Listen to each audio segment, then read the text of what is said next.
Өмнө нь манай сувагт орж байсан телевизийн түүхэн дэх хамгийн том мэхлэлт гэдэг бичлэгийг та бүхэн санаж байгаа бол өнөөдөр ярих түүхч гэсэн энэ түүхтэй ойролцоо нэгэн сонирхолтой түүх үлээ.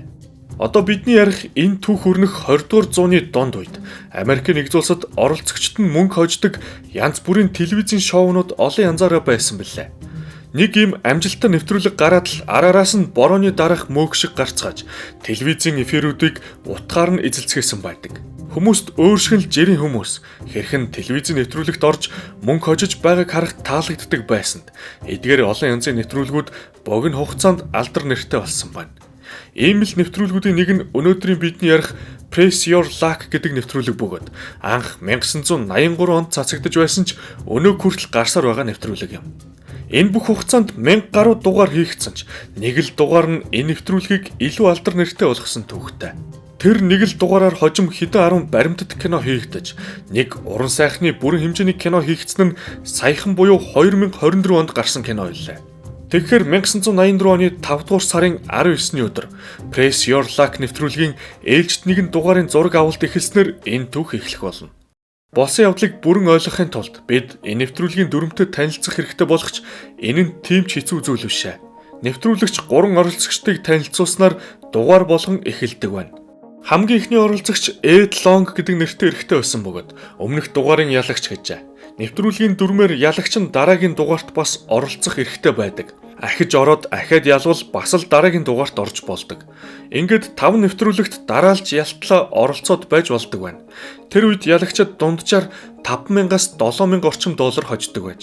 Гэхдээ ялагч тоглолт бүрт тодорхой тохиолдлууд ч байдаг гэхлээр мөнгө хожно гэдэг бас тийм ч хялбар зүйл байгаагүй гэсэн үг юм. Хэрвээ оролцогчид мөнгө хожиж чадаагүй бол хоосон явуулахгүйгээд гэр ахуйн бараа гэх мэт шагнал өгөөд явуулдаг байж. Энэ онцгой түүхэн дугаарын эхний оролцогчдод бид танилцсан бол одоо дараагийн оролцогчтой үргэлжлүүлэн танилццгаая. 2 дахь оролцогч Майкл Ларсон гэгч байсан бол 3 дахь оролцогч Jenny Litox гэдэг эмэгтэй байв. Ингээд тоглоом эхэлж нийт энэ тоглоом 4 үетэй юм. Эхний үед нэвтрүүлэгч асуулт асууж оролцогчид тус бүр бүгд хариулдаг байна. Гэхдээ ялгаа нь тэд хэр хурдан хариулсан бэ гэдгээрээ ялгарх ёстой. Нэвтрүүлэгч асуултаа асуугаад хариултын хувилбаруудыг хэлээгүй байхад амжиж зөв хариулвал 3 оноо авдаг. Харин хариултын хувилбар сонсоод зөв хариулбал 1 оноо өгнө. Мэдээж буруу хариулвал 1 ч оноо авахгүй. Энэ тоглолтын эхний үеийн дараагаар Jenny бүсгүй 10 оноотой, Майкл 3 оноотой бол Ed 4 оноог авч чаджээ. Гэхдээ энэ нь яг оноо биш, тоглоомын спин буюу эргэлтийн тоо юм. 1 оноо 1 хүрд эргүүлэх эрх гэсэн үг. Харин эдгээр оноо буюу спинүүдэд тэд дараагийн үедээ ашигладаг байна. Тоглогчдын өмнө 18 нүдтэй дэлгэц гарах ба секунд тутамд энэ нүднүүд тохиолдлын журмаар хоорондоо солигдно. Нүднүүд солигдохоос гадна мөн л тохиолдлын журмаар шар өнгөтэй астаг хүрээ нүднүүдээс нүд рүү шилжинэ. Ингээд оролцогч товчлуур дарж өөрийн нэг спинэ хэрэглэх үед солигдож бүр нүднүүдэд тохиолдлын журмаар шар астаг хүрээ таарч зогсох юм. Харин тэр таарсан нүдэнд юу вэ? Түүнийг хожно. Нүднүүдэд юу байж болох вэ гэхлээр 300-аас 5,000 доллар хүртэлх мөнгөн шагнал, нэмээд ахин нэг спин, эсвэл нэмэлт спингүү зөвхөн мөнгө, ямар нэг бодит шагнал, жишээ нь завь, ундаг дугуй, далайн эрэг дээр амрах эрх гэх мэт. Гэхдээ нүд бүр бас ийм гоё шагналуудтай биш ээ. Хэрвээ та энэ нэвтрүүлгийн лого Wami гэх сармагчны зураг дээр таарвал тэр болтол цуглуулсан бүх мөнгө тань алга болно. Ингээд 2 дахь үе эхэлж Майкл тоглолтыг эхлүүлсэн нь хамгийн бага буюу 3 спинтэйгээр төрүүлж эхэлдэг байна. Түүний хамгийн ихний спин шууд Wami дээр таарлаа. Гэхдээ тоглолт дөнгөж эхэлсэн тул Майклд угаасаа шатах мөнгө ч байхгүй байв. Харин 2 дахь спин нь 1250 доллар дээр таарсан бол 3 дахь даралтанч гэсэн 1250 дээр таарч нийтдээ 2500 доллартай болсон юм. 2 дугаар үеийн дараах байдлаар Майкл 2500 доллартай, Ed 4080 доллар, Jenny 4608 буюу хамгийн их мөнгө цуглуулсан байв. Ингээд 3 дахь үе эхэлсэн нь яг 1-р үетэйгээ ижил зарчмаар асуултанд хариулж дараагийн үедээ ашиглах оноо буюу спинэ цуглуулад явах юм. 3 дахь үеийн дараа гэхэд Ed 2 спинтэй, Майкл 7 спинтэй, Jenny 3 спинтэйгээр 4 дахь үе рүү орцгоолоо.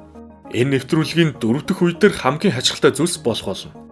4 дахь үеч гэсэн 2 дахь шиг товчлуур дарж хонжуур хожих боловч ганц ялгаатай нь шагналууд арай илүү өндөр дүнтэй болсноороо ялгарч байлаа.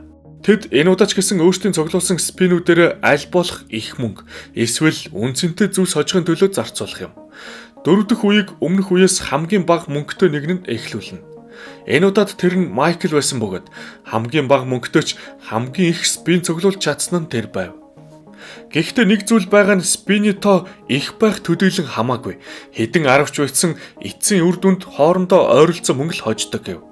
Нэвтрүүлгийн статистикаас харвал 3 спин даралт тутмын нэг нь Вами дээр таарч бүх мөнгө нь алга болдог гэхлээр олон спин нь хүнд илүү мөнгө олох боломж мэдчихсэн. Бас цуглууснаа бүгдийг нь алдах эрсдэл юм. Тоглогчид нийт 4 удаа Вами дээр таарвал нэвтрүүлгээс хасагддаг дүрмтэй. Энэ өдрийг хүртэл нэвтрүүлгийн нэг дугаараас очсон хамгийн өндөр хожуур $19,000 гэдэг. Ингээд 4 дахь үеийг хэлж Майкл өөрийн аз одоо үзэхэр боллоо. Эхний даралт $4,000 болон нэмэлт 1 спин таарав. Хоёр дахь даралтаар $5,000 мөн нэмэлт 1 спин. Гурав дахь даралт $1,000 нэмэлт 1 спин. Дөрөв дахь даралт Кавай гэдэг арал дээр амрах эрхийн бичиг.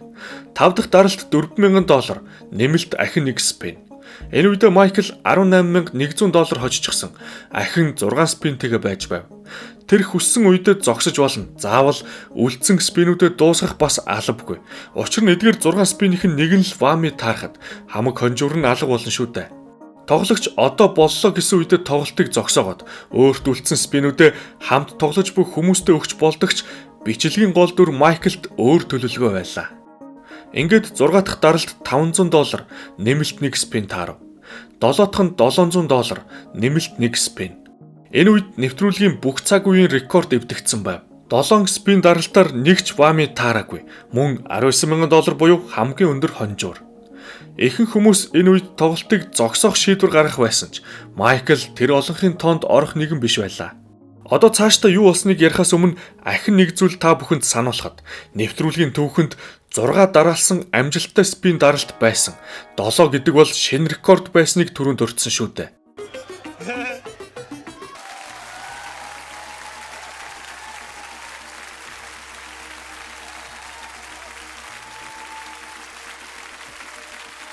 Ингээд гайхамшиг үргэлжилсээр 15 дараалсан амжилттай спин даралт дээр нэвтрүүлэгч бие барьж дийлэхгүй болов.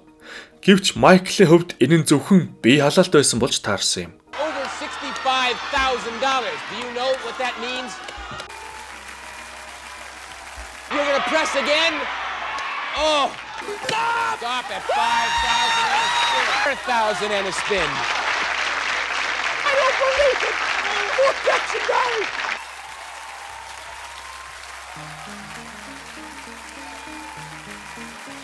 Stop at 3,000 and a spin. Michael, you get it. 3 of them. 102,000, 4,000 and a spin. Stop at 750 and a spin. That's $101 a trip to the Bahamas. Ингээд нэвтрүүлэг дуусах үед Майклд 43 дараалсан амжилттай спин даралт байлаа. Энэ хооронд нэгч Вами түнд таараагүй. 6 дараалсан амжилттай даралт рекорд нь болж байсан нэвтрүүлэгт энэ нь байж боломгүй гайхалтай үйл явдал биш гэж юу. Энэ явдлаас хойш гэсэн 40 жилд нэг ч хүн түүний амжилтанд дөгчөж чадаагүй юм. Мэдээж Майкл энэ тоглоомын ялагч болж нэвтрүүлэг хит урт болсонд 2 дугаар болгон хуваан гаргасан байна. Майкл энэ гайхамшигт тоглолтоос нийтдээ $110,237 хожсон нь өмнөх хамгийн өндөр хожлоос 5 дахин их байлаа. Энэ мөнгө зөвхөн Press Your Luck тэмцээний хамгийн их хонжуурч биш. Тухайн үедээ Америкийн телевизийн түүхэн дэх хамгийн том хонжуур болсон гэдэг. Нэвтрүүлэг дуусаж студ баяр хөөр гайхал бишрлэр дүүрэн байсан ч арын өрөөнд нь зохион байгуулагчдын дунд энэ яг юу болоод өнгөрчвөө гэх том асуулт тулгарч байсан юм. Майклийн тухай тэр үед нэвтрүүлгийн багийнханд тийм ч их мэдээлэл байсангүй. Оролцогчдыг сонгон шалруулалт хийж байхад нэгэн хувц сунар муутай бохир байрын эрэгтэй ирсэнд тэд эхлээд орон гэргүй хүн хаалга андуураад ороод ирлээ гэж бодсон нь Майкл байсан гэжээ. Ийм хүн ирсэнд тэд эхлээд шууд татгалзах гэж байсан ч ярьсан зүйлээс нь болоод өрөвдөд авчихсан байна. Майкл тэдэнд 35 наслахтаа маш амаргүй хүнд амьдралыг туулж байна. Энэ нэвтрүүлэгт орох нь амьдралаа аварч болох бараг сүүлчийн боломж нь гэх мэт зүйл ярьсан нь сонгон шалруулагчдын багийнхны сэтгэлд хүрсэн юм. Тэр өмнө нь заримгийн машины жолооч хийдэг байгаад нэвтрүүлэгт орохоор ирэх үедээ ажилгүй. Удаан хугацаанд түүнд ажил олдохгүй өдөр хоногийг арай ядан аргалж байна гэжээ. Майкл өөртөө байсан сүүлчийнхээ мөнгийг шавхад оолыг хийгээд амьдардаг хотоос нэвтрүүлэг хийгдэж буй Лос Анжелес хотод ирсэн гэдгээ хэлсэн байна. Залуу одоо түүнд буцах тасалбар авах мөнгө байхгүйгээс гадна удахгүй төрсөн өдөр нь тохиох 6 настай охиндоо ганц чихмэлж авах мөнгө байхгүй гэж ярьсан нь нэвтрүүлгийн багийнхны сэтгэлийн утсыг хөндсөн хэсэг гэв. Зохион байгуулагчид түүнийг өрөвдөж нэвтрүүлэгтээ орохыг нь зөвшөөрөөд багч болтгоо мөнгө хожуулчихъя. Ядаж гэртээ охиндоо бэлэгтээ харин үз гэж бодсон байна. Гэвч эцэст нь Майкл нэвтрүүлгийн бүх рекордыг нь тогтоогоо зогсохгүй. Нэвтрүүлгийг сайн шатаагаад авсныг бид харлаа шүү дээ. Зохион байгуулагчид төд удалгүй юу болоод өнгөрснийг ойлгосон байна. Тэд өөрсдөө энэ бүхнийг зохиосон хүмүүс тул хэрхэн ажилдаг талаар нэг жижиг зүйлийг сайн мэддэг байсан ч хэн нэгэн үүнийг нь ашиглана гэж огт төсөөлж байгаагүй гэжээ. Энэ нэгэн зүйлийг нь хэн нэгэн ашиглах байтугай анзаарч гэж бодоогүй тэд эхэндээ жирийн нэг ажилгүй эрэхтээ анзаараад ашигласан гэдэгт итгэхгүй байв. Одоо тэгэхээр тэр нэг зүйл нь юу байсан? Тухайн өдөр яг юу болсон ярилццгаая. Майклийн хувьд нэвтрүүлгийн багийнхны мэдж байсан бүхэн үнэн байсан бөгөөд 35 наснда тэр 2 ч удаа салчихсан.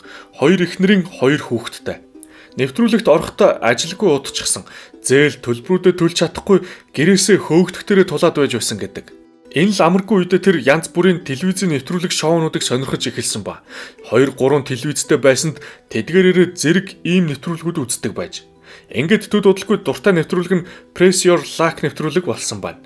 Энэ нэвтрүүлэг тухайн цаг үед хамгийн өндөр шагналтай байсан нь түүний анхаарлыг татаж оролцохыг маш ихээр хүсдэг болсон юм. Гэвч зүгээр оролцоод $1-2 мянган хожих нь бас хангалтгүй. Нэг мөсөн дөрвтойхон шиг юм зулгаахыг хүсэж байв. Майкл нэвтрүүлгийн дугааруудыг бичиж аваад дараа нь бүгдийг нь нэг бүрчлэн бараг кадр болгоноор нь удаашруулан үзэж ямар нэгэн зүй тогтол ойлгохыг оролдож байлаа. Хөдөлмөр үргэлж үр шимээ өгдөгчлэн тэр хагас жил үргэлжилсэн уйтгартай залхмаар энэ ажлынхаа дараа нэг зүйлийг анзаарсан байдаг. Энэ тухай ярихаас өмнө эхлээд түүний бүх даралтууд нь хаана ямар нүдэнд яаж таарсан бэ гэдгийг та бүхэн өөрсдөө үз.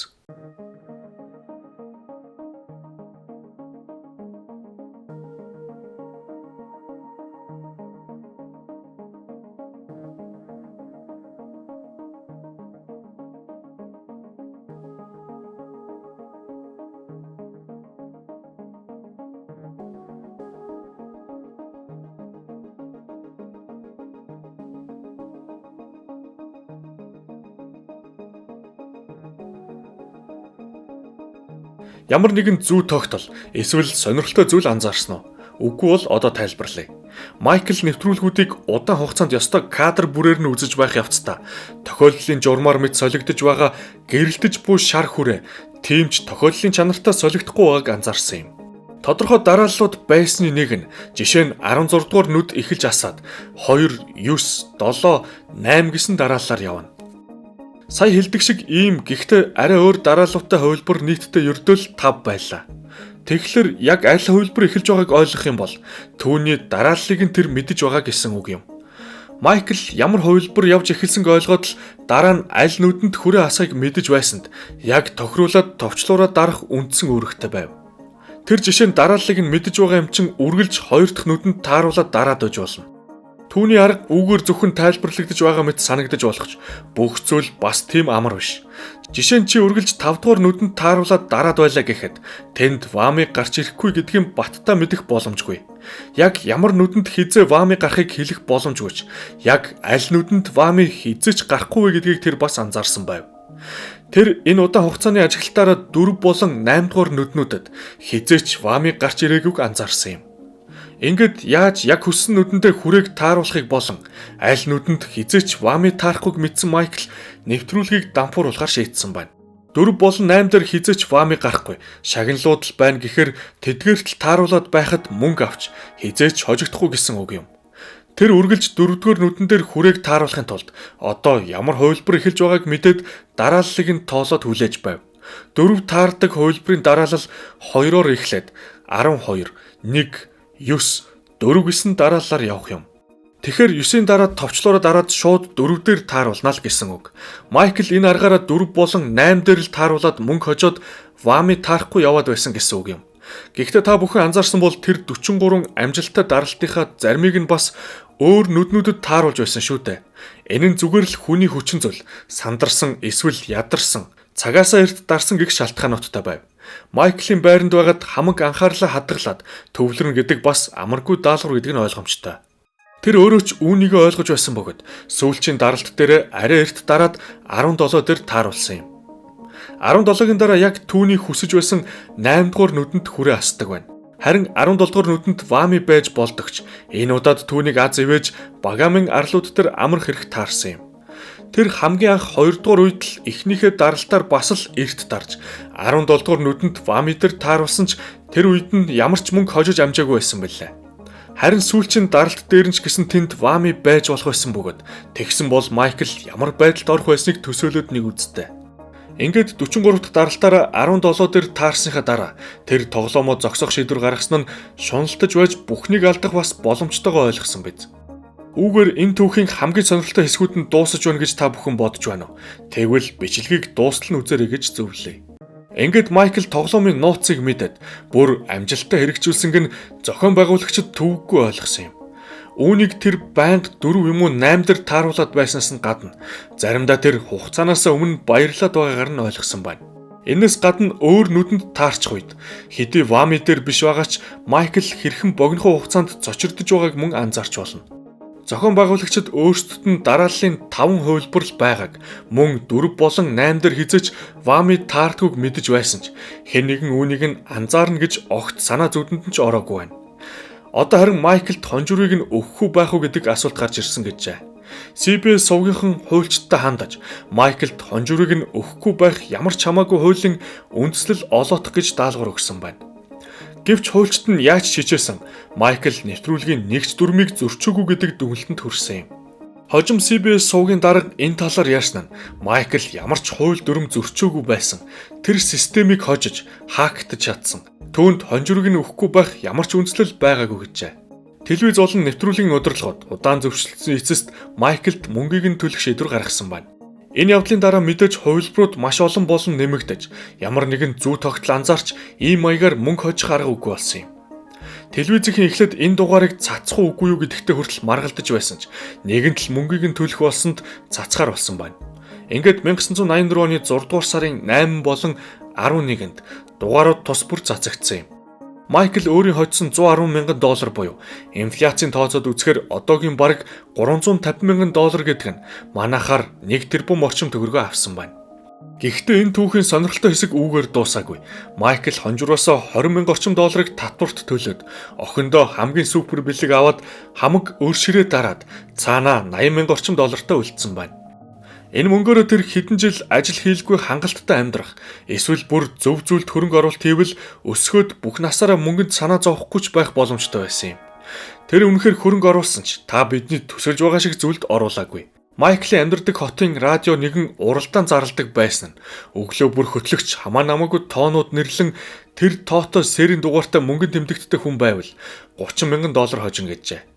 Манай бичлэгийн гол дүр Майкл үүний хажуугаар зүгээр өнгөрч чадаагүй ба түүнд нэгэн гайхалтай санаа төрсөн нь тэр өөрийн дансанд байх $80,000 бүгдийг нь гаргаж авах байв. Тэр хожих магадлалаа ихсэхийн тулд бүгдийг нь $1 дэвсгэртээр авсан юм.